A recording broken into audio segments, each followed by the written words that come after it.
سلام خدمت شما دوستان عزیز.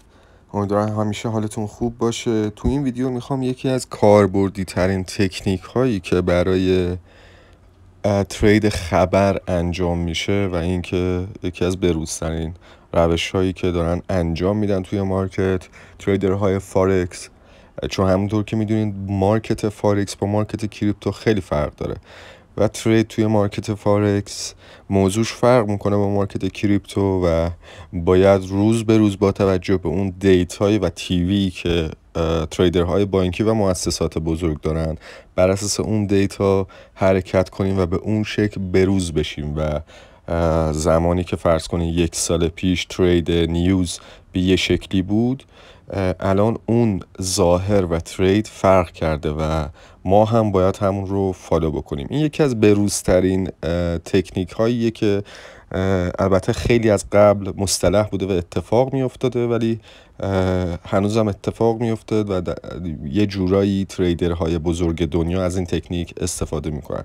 خب الان همونطور که میدونین توی تایم ترید خبر یه مقدار بروکرها با هم دیل میبندن. شرایط مدل ترید خبر جوریه که شما نمیتونین توی در واقع اسپایکی که توی خبر اتفاق میفته یا اون اسپلی پیجی که وجود داره، حتی اگر واردم بشین جوری میشه که جایی که به عنوان مثال شما پوزیشنتون رو به صورت مارکت باز کردید، پوزیشن شما عملا شاید 10-20 پیپ 100 پیپ شاید حتی فاصله باز بشه.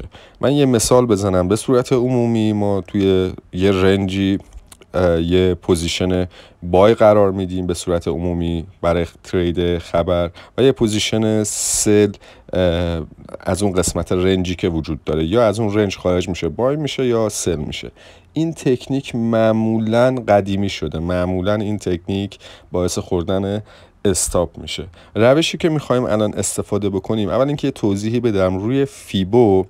بعد اینکه خبر اتفاق افتاد 100% فیبو که انجام شد، یعنی شما نشانه های برگشتی دیدین روی سطح 68%، اون رالی و بیسی که اتفاق میفته تو اون بیسی که وجود داره بعد هر اسپایکی یه بیسی باید به وجود بیاد. توی اون بیس عملا جایی که ما دنبال نقطه ورود هستیم برای ریورس کردن قیمت و یا برگشتن به اون فیر ولیو گپ یا اون قیمتی که به صورت منصفانه بوده از دیدگاه معامله گر. ما دنبال ورود تو اون نقطه هستیم که بتونیم اون در واقع پوزیشن برعکس رو بگیریم. بذارین من یه مثال روشن‌تر و دقیق‌تر روی چارت بگم. وقتی که توی خبر اتفاق میفته حرکت کندل ها و اون کندل ها توی یه نقطه تموم میشن، گاهی اوقات به شکلی تموم میشه کندل که با یه شادوی خیلی بزرگ برمیگرده و ریورس میشه به یه نقطه‌ای.